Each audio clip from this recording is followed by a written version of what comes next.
고맙습니다. 우리 하나님께 부여 받으시기를 원합니다. 아멘. 오늘은 특별히 인사부터 좀 나눕니다. 메리 크리스마스. 앞뒤 좌우 인사합니다. 메리 크리스마스. 주님이 여러분과 함께 하시기를 축복합니다. BC 537년 페르시아의 초대왕 고레스가 이스라엘 백성들에게 자유의 칙령을 내립니다. 이스라엘 백성들은 스룹바벨을 중심으로 약 4만 5천여 명이 70년 살던 곳을 정리하고 고국으로 돌아갑니다. 고국 땅에 가서 간단하게 기본 거처를 마련한 후에 여호와의 성전 기초를 놓습니다. 그때가 정확하게 1차 포로된 지 70년 만의 일입니다. 성전 재건을 시작합니다. 그러나 안타깝게도 대적들의 방해가 너무 심합니다. 백성들은 점점 힘을 잃어갑니다. 그리고는 거의 포기할 단계가 됩니다. 여러분 학개서 1장을 보시면 하나님께서 학개 그리고 스가랴 선지자들에게 말씀하십니다. 2절 보니까 너희의 백성이 말하기를 여호와의 전을 건축할 시기가 이르지 아니하였다 하느니라. 4절에 이 성전이 황폐하였거늘 너희가 이때에 판벽한 집에 거주하는 것이 옳으냐. 성전 재건하러 온 그들이었지만 목적을 상실하고 실망하고 자기 집만 가꾸기 시작했습니다. 하나님께서는 그들을 책망하시면서 6절에 너희가 많이 뿌릴지라도 수확이 적으며 먹을지라도 배부르지 못하고 너희가 모을지라도 내가 흩어버리리라. 7절에 말씀합니다. 너희는 너희 행위를 돌아보라. 그리고 8절에 산에 올라가 나무를 가져다가 성전을 건축하라. 그리하면 내가 그것으로 말미암아 기뻐하고 영광을 얻으리라. 이 학개 그리고 스가랴 선지자들의 말씀을 통해서 백성들은 다시 힘을 얻습니다. 그리고는 용기를 얻고 성전 재건을 시작합니다. 대적들이 와서 왜 하느냐 묻습니다. 다행히 그때는 페르시아 왕이 바뀌었습니다. 다리오 왕으로. 그래서 사실대로 얘기합니다. 고레스 왕 때 이렇게 칙령이 있었기 때문에 가능한 것이다. 그래서 과연 이 고레스 왕의 칙령이 있는가? 그들은 마침내 고레스 왕의 칙령을 찾아냅니다. 그리고는 그 조서에 명한 대로 이스라엘 예루살렘의 성전을 재건하고 오히려 왕실이 그것을 돕고 하늘의 하나님께 왕자들을 위해서 기도하게 하라. 칙령이 발견되고 성전 재건은 힘을 얻습니다. 그리고는 몇 년 후에 성전이 재건됩니다. 그때가 BC 516년입니다. 이 516년은 정확하게 70년 전 BC 586년에 성전이 파괴된 지 70년 만에 재건된 사실입니다. 성전을 건축하고 봉헌할 때 2장에 3절 보니까 너희 가운데 성전의 이전 영광을 본 자들이 있느냐? 너희 눈에 초라하지 않느냐? 옛날 어르신들, 옛날 솔로몬의 그 화려하고 웅장했던 성전을 기억했던 사람들은 울기 시작합니다. 왜냐하면 그 성전에 비하면 스룹바벨 성전은 참 초라했기 때문입니다.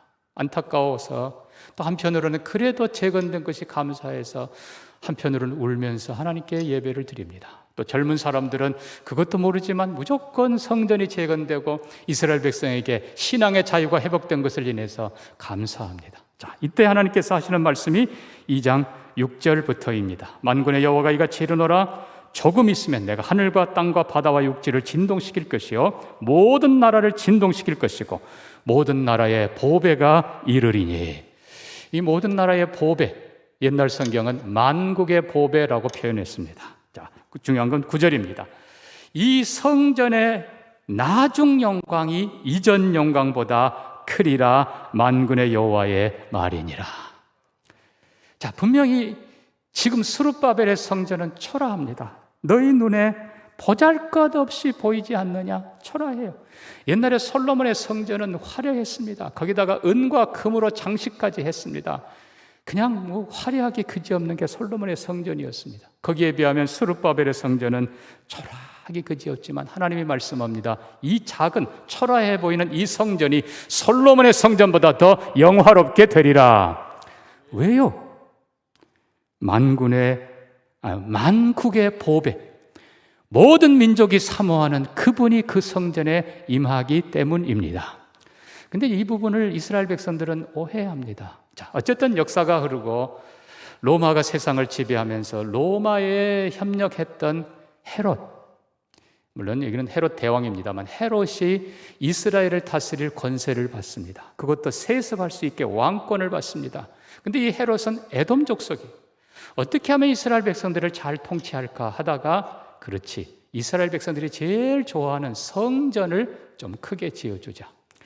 자그마치 46년 동안 자기와 자기 손자 때까지 성전을 조금씩 확장해 갑니다. 중요한 것은 스룹바벨 제2성전의 원형은 그대로 있습니다. 이걸 외곽을 자꾸 늘려가는 겁니다. 기둥들을 수많이 세우고 또 곳곳에 행각들을 세우고 솔로몬 성전보다 어떻게 보면 더 크고 영화롭게 헤롯 성전을 짓기 시작합니다. 사실 헤롯은 위대한 건축가입니다. 당시 헤롯이 지어놓은 건물들은 지금도 남아 있습니다. 이 헤롯이 성전을 이렇게 그냥 이 헤롯 성전 웅장하고 완전하게 지으니까 제자들까지도 눈이 휘둥그레서 선생님, 이 성전이 얼마나 멋있습니까? 그러면 여러분, 중요한 것은 성전이 외관이 확장되고 크고 영화롭기 때문에 영광스러운 것으로 착각했다는 것입니다. 여러분, 그거 아니에요. 성전이 아무리 크고 아무리 영화로워도 하나님이 임재하셔야 됩니다. 메시아가 오셔야 돼요. 그래서 결국은 이 헤롯, 이 스룹바벨의 성전 가운데는 그대로 있다고 그랬습니다. 헤롯이 확장했기 때문에 영광스러운 것이 아니라 그 성전의 메시아, 성전의 주인이신 메시아가 임하시기 때문에 영광스러운 것입니다. 자, 우리는 이스라엘 백성들이 메시아를 기다리는 것, 이게 기본 신앙인 것을 압니다. 누가복음 2장 보면 의로운 시므온이 등장합니다. 성전에서 오랫동안 메시아를 기다리던 시므온이 마침내 아기 예수, 그의 부모가 안고 오는 것을 보면서 성령의 지시함을 따라 그 아이를 안고 하나님을 찬송합니다. 주제여, 이제는 종의 눈이 여호와의 구원을 보았습니다. 열방을 비치는 만민의 빛을 보게 하셔서 감사합니다. 또 누가복음 3장에도 보면 백성이 메시아를 기다림으로 세례 요한을 향해서 당신이 메시아 아닙니까? 라고 묻습니다.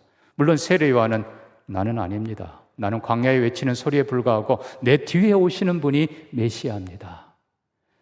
자, 이스라엘 백성들, 구약의 백성들, 그리고 이스라엘 백성들은 기본적으로 메시아를 기다리던 사람들이었습니다. 그러면 언제부터인가?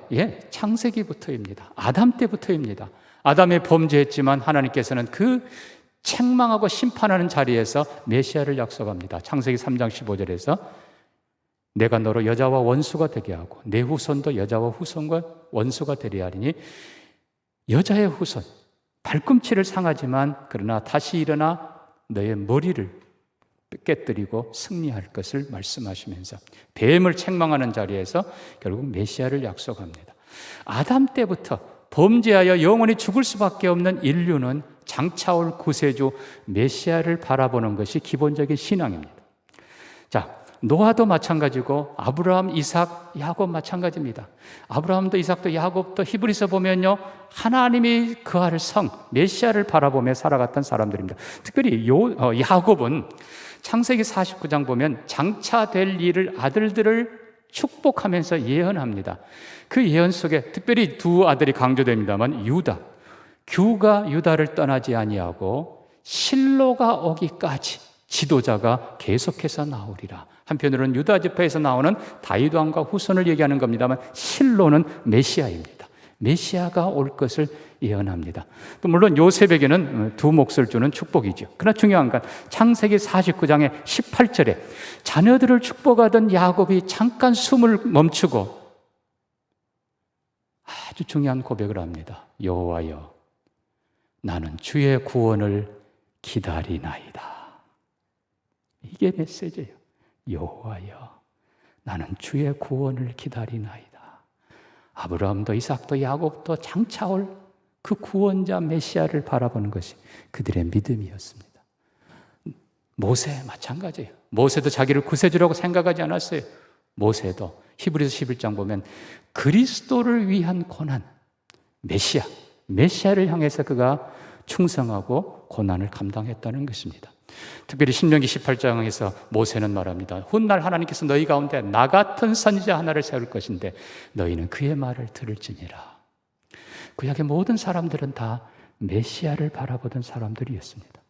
유대인뿐만 아니라 이방인이었던 욥도 더욱 그렇습니다. 여러분, 우리가 다 전에 살펴봤습니다만 욥기 16장 19절을 보시면 고난 중에 욥이 고백합니다. 지금 나의 증인이 하늘에 계시고 나의 중보자가 높은 데 계시느니라.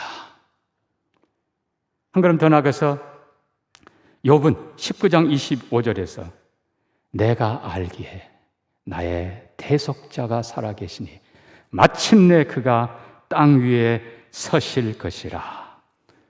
욥의 신앙 고백이 지금 나의 증인이 나의 중보자가 하늘에 계신다. 그리고 그분이 훗날 이 땅에 오실 것이다. 욥은 눈물로 그분을 바라보며 호소하고 있는 것입니다. 이것이 구약 성도의 신앙입니다. 그러면 시편은 어떻습니까? 시편을 펼치면 1편은 주제입니다. 복 있는 자. 그러나 2편을 바로 메시아의 시가 등장합니다. 보라, 내가 나의 왕을 시온에 세웠도다. 열방을 내게 기업으로 주리니 네가 세상을 다스리리라. 너는 내 사랑하는 아들이라, 내 기뻐하는 자라. 시편 2편이 바로 메시아의 시입니다. 우리가 잘 아는 대로 22편 메시아의 고난, 23편 선한 목자이신 메시아, 그리고 24편 문들아 열릴지어다, 영광의 문들아 열릴지어다. 여러분, 우리의 구원을 완성하고 사탄 권세, 사망 권세 이기시고 하늘 보좌에 올라가시는 예수 그리스도 왕 되심을 선언하면서 문들아 열릴지어다, 영원한 문들아 열릴지어다, 승리의 왕 메시아가 들어가시는 도다. 그 시편이에요. 또 시편 곳곳이지만 110편에도 보면 예수 그리스도를 향해서 너는 멜기세덱의 반차를 따른 영원한 대제사장이라.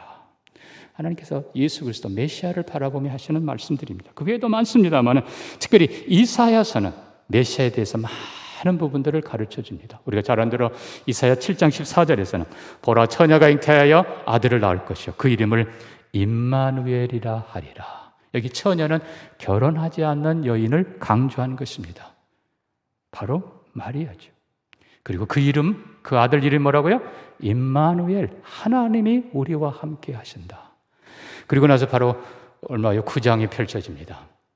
이사야 9장, 한 아기가 낳고 한 아들을 우리에게 주신 바 되었는데 그 어깨는 정사를 메었고 그 이름은 기묘자라 모사라 전능한 하나님이라 영존하신 아버지라 평강의 왕이라.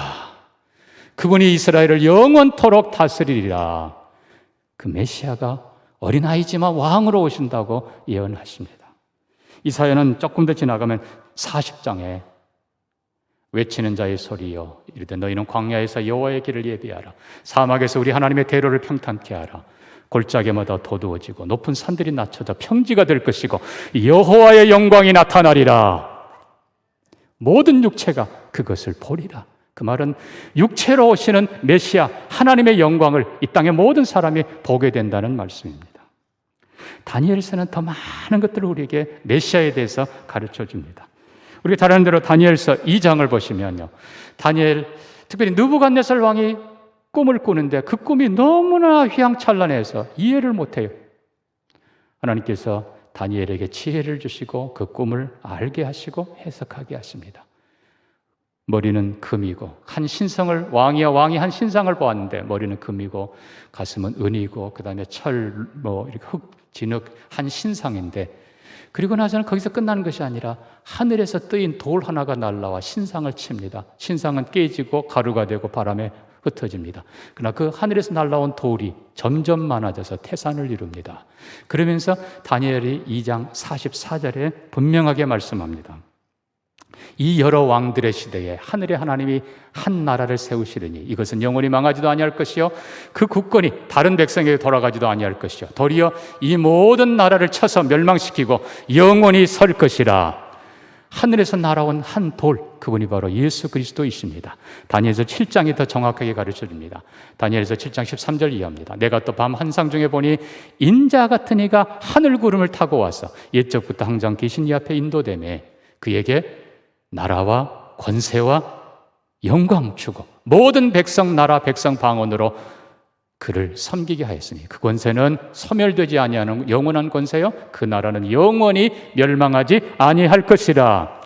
하늘에서 오신 인자 같은 이, 우리와 똑같은 모습을 가졌지만 땅에서 난 분이 아니라 하늘에서 오신 메시아, 그분에게 하나님께서는 모든 권세, 영광, 나라를 주고 이 땅에 있는 모든 백성들로, 나라 방언들로 그를 섬기게 하시고 그 나라가 영원한 나라라고 선언하십니다. 여러분, 다니엘서는 조금 더 가면 10장에서 다니엘이 어떤 한 분을 만납니다.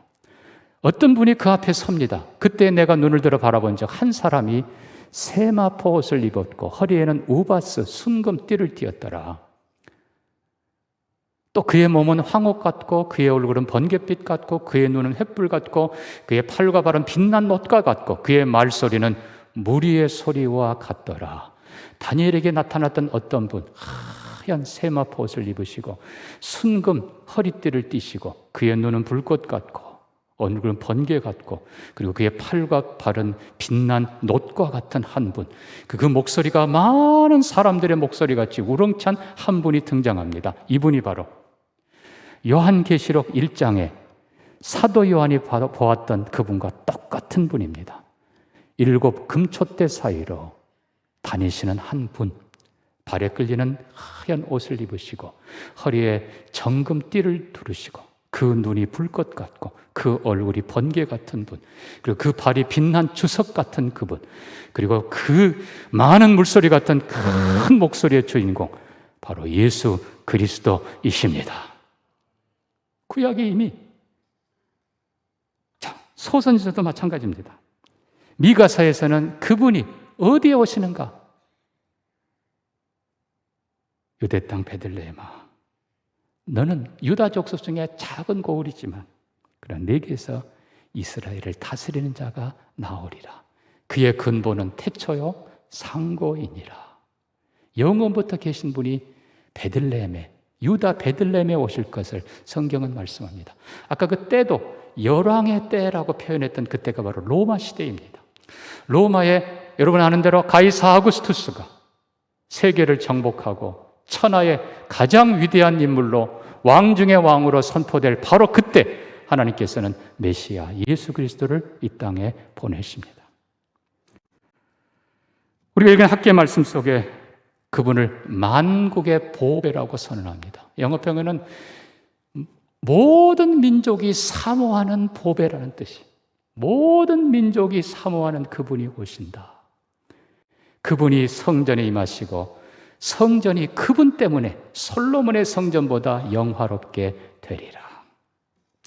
말라기서도 말씀합니다. 말라기 3장 1절 이하에 만군의 여호와가 이르노라. 보라, 내가 내 사자를 보내리니 그가 내 앞에서 길을 준비할 것이고, 내 앞에라, 메시아, 또 너희가 구하는 바 주가 갑자기 그의 성전에 임하리니 너희가 사모하는 바 언약의 사자가 임할 것이라. 먼저 보낸 사자는 세례 요한입니다. 세례 요한이 사역하면서 세상 사람들이 말합니다. 보라, 세상 죄를 지고 가는 하나님의 어린 양이라. 메시아를 소개하고 그 메시아가 호련히 성전에 임하십니다. 그래서 성전이 솔로몬 성전보다 더 영화롭게 된다는 사실입니다. 자, 우리는 구약의 성도들의 중심 신앙이, 구약 성경의 중심이 메시아가 오신다. 아멘입니까? 그분이 오신다. 자, 신약의 성도들도 마찬가지입니다. 그분이 오셨다.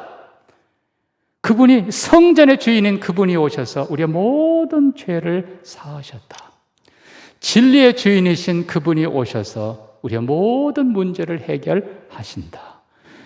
만왕의 왕, 전능한 하나님이신 그분이 오셔서 우리를 모든 대적에게서부터 구원하셨다. 이것이 신약이고, 이제 그 예수 그리스도는 죽으시고 부활하시고 승천하셨습니다. 그리고 약속하신 대로 내가 다시 오리라. 신약의 성도들은 이미 오신 예수 그리스도를 믿을 뿐만 아니라 다시 오실 예수 그리스도를 바라보는 것이 신약의 성도들입니다. 자, 그런데 문제는 구약의 성도들도 그랬고 오늘도 그렇고, 자, 크게 두 부류가 있습니다. 물론 시므온처럼 여호와의 메시아의 강림을 기다리며 사모하는 사람들, 지금도 신실한 믿음의 사람들이 우리 많이 있는 줄 믿습니다. 그러나 그렇지 않은 사람들도 있다는 겁니다. 서기관과 바리새인들처럼 메시아가 베들레헴, 아니 거기에 임할 것을 너무나 정확하게 알면서도 전혀 기다리지 않는, 전혀 기뻐하지 않는 사람, 그런 사람들도 있습니다. 서기관, 바리새인들. 분명히 성경은 알고 종교 활동을 하지만 메시아가 빠진 사람들, 불행한 사람들입니다. 자, 그러나 또 안타까운 것은 메시아를 기다리는 대망 신앙이 변질된 이스라엘을 보는 거예요. 자, 이 부분은 상당히 중요한 부분입니다. 왜 이렇게 변질되었을까? 자, 왜 변질되었을까? 자, 첫째는 아까 말씀드린 대로 성전의, 스룹바벨 성전의 영광이 솔로몬보다 더 크리라. 솔로몬 성전보다 더 크리라. 규모가 아니라고 그랬어요. 거기에 누가 임하기 때문에? 메시아. 만국의 보배이신 메시아가 임하기 때문에 진정한 영광인 것입니다. 중요한 건 메시아예요. 성전이 아니라 메시아예요. 아멘입니까? 메시아, 예수 그리스도. 근데 그걸 자꾸 성전 하니까 예수님 당시에도 마치 헤롯 성전이 더 영광스럽게 되니까 말씀이 성취된 걸로 착각을 하는 거예요. 아니에요. 자, 이스라엘 역사 속에 두 가지 중요한 사건이 펼쳐졌습니다. 첫 번째는 부림절입니다. 여러분, 에스더서에 보는 것처럼 537년 고레스 왕이 자유칙령을 내리고 너희 중에 이스라엘 백성들은 고국으로 돌아가 성전을 재건하라 명령했지만 극히 일부, 한 7% 정도만 돌아오고 나머지는 그냥 페르시아에 살았습니다. 그런데 왕이 바뀌고 그 왕이 하만이라고 하는 아주 교만한 사람을 총리로 세웁니다. 물론 처음에 몰랐겠죠. 하만의 지위를 높이니까 이 하만이 왕처럼 군림하고 다녔습니다. 다른 사람들이 전부 다 그 앞에 무릎 꿇어 절합니다. 그러나 유다인 모르드게는 하나님께만 절하고 왕 외에는 절하지 않았습니다. 결국은 화가 난 하만이 모르드게만이 아니라 유대인 전체를 멸하기 위해서 자기 측근들을 불러 모아서 날짜를 정합니다. 그래서 제비를 뽑습니다. 부르가 제비를 뽑는 거예요. 쉽게 말하면 주사위 던지는 겁니다. 제비를 뽑아요. 그게 복수가 돼서 부림입니다. 부림절. 그래서 12월입니다. 12월 엄밀하게 말하면 13일, 14일. 유다인들을 멸하라. 그리고 유다인들의 가진 모든 소유를 빼앗으라. 유다인의 대적들이 칼을 갈고 그날을 기다립니다. 멸망하게 될 이스라엘 백성들이 하나님께 기도하기 시작합니다. 왕후 에스더. 하나님의 섭리 가운데 왕후가 에스더로 바뀝니다. 에스더, 하나님 앞에 죽으면 죽으리라. 그리고 모르드게 유대인들이 금식하며 기도합니다. 하나님께서 이 왕후 에스더를 통해서 왕의 마음을 바꿔놓으시고 하만이 모르드게를 달고자 하는 그 높은 장대에 오히려 하만이 달리도록 바꾸시고 이스라엘이 멸망하게 될 그날 반대로 하나님께서는 이스라엘로 대적들을 이기게 만들어 놓으십니다.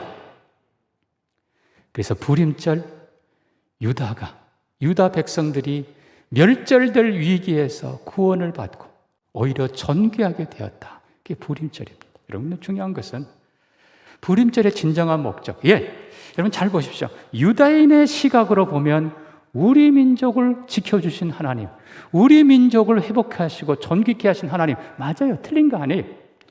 그러나 성경 전체가 강조하는 것은 그것이 아닙니다. 성경은 오히려 하나님이 유대인을 구원하는 하나님만이 아니라 역사를 주관하시는 하나님이십니다.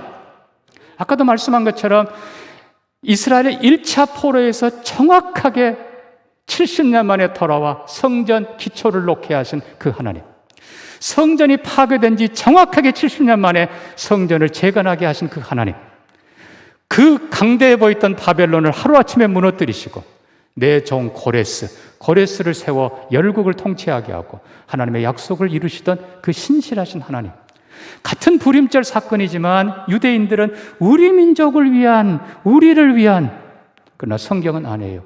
모든 역사를 주관하시는 하나님, 그리고 약속을 이루시는 신실한 하나님을 강조하는 것입니다. 두 번째 사건이 있습니다. 그게 바로 수전절입니다. 여러분, 이 수전절 작년에 이미 말씀드렸습니다.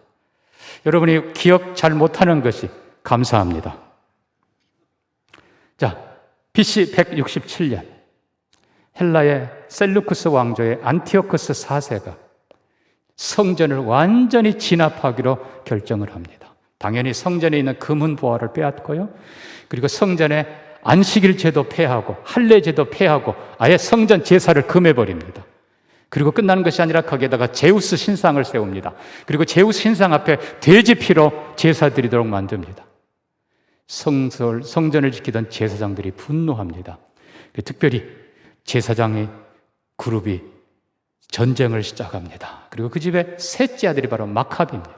이 마카비가 중심이 되어서 3년 동안 열혈 동지들을 불러 모으고 성전을 회복하자, 성전을 탈환하자 3년 동안 전쟁을 치릅니다. 그리고 3년 후에 마침내 전쟁을 이기고 헬라군들을 몰아내고 성전을 탈환합니다. 근데 성전을 탈환하고 보니까 기가 막힙니다. 통곡합니다. 왜요? 말씀드린 대로 성전 곳곳에 이방신이 가득 차 있고 돼지 피가 가득 차 있고 금은보화 다 뜯겨 있고 다 사라져 있고 그들이 통곡을 하면서 8일 동안 청소하기 시작합니다. 자, 청소하는 그 과정에 불 꺼진 성전에 불을 펴야 되는데 성전에 이 등불을 켜야 되는데 하루치밖에 기름이 없는 거예요. 이 기름은 거룩한 기름이라서 급조할 수가 없어요. 그렇지만 아쉬운 대로 하루치를 가지고 등잔불을 켰습니다. 놀랍게도 8일을 계속 불이 타오르고 꺼지지 않았습니다. 성전을 다 깨끗하게 할 때까지 성전 불이 꺼지지 않습니다. 그래서 성전을 깨끗하게 하고 봉헌합니다. 그날이 BC 164년 12월 25일이었습니다. 자, 중요한 것, 다시 한번 우리가 유대인들 시각으로 한편으로는 이해합니다. 성전을 회복해 하신 하나님. 그래서 그걸 정결하게 했다 해서 수전절이라고 부릅니다. 또 한편으로는 하루치 불이 8일간 계속해서 탔다 해서 빛의 절기 하누카라고 부릅니다. 하필이면 이게 성탄절하고 겹쳐서 유대인들은 우리가 메리 크리스마스 그러면 노 해피 하누카. 여러분 중요한 건 이겁니다. 성전이 재건되는 것이 궁극적 목적이 아니에요. 성전의 주인이 예수 그리스도이십니다. 그 빛의 주인이 바로 이 세상에 참 빛으로 오신 예수 그리스도이십니다. 그래서 유대인들은 이 불임절을 통해서 유대민족만, 수전절을 통해서 성전만.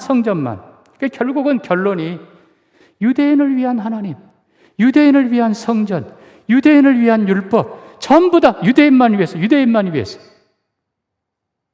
그래서 하나님께서 성전도 파괴시켜 버리셨습니다. 중요한 건 우리가 다시 본문으로 돌아가면 예수 그리스도는 유대인의 보배만이 아니라 만국의 보배에 있습니다.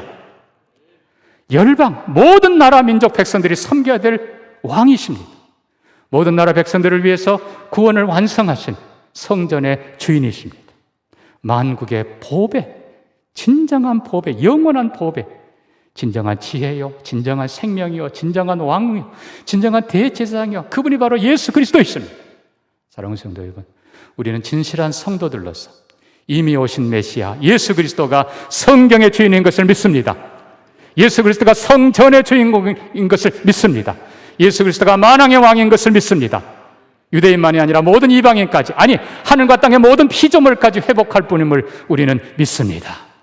이제 마지막 하나 남은 것은 신약 성도의 마지막 모습, 주님 다시 오실 걸 내다보면서 아멘 주 예수여 오시옵소서. 그게 아람어로 마라나타. 사랑하는 성도 여러분, 우리는 분명히 예수 그리스도를 압니다.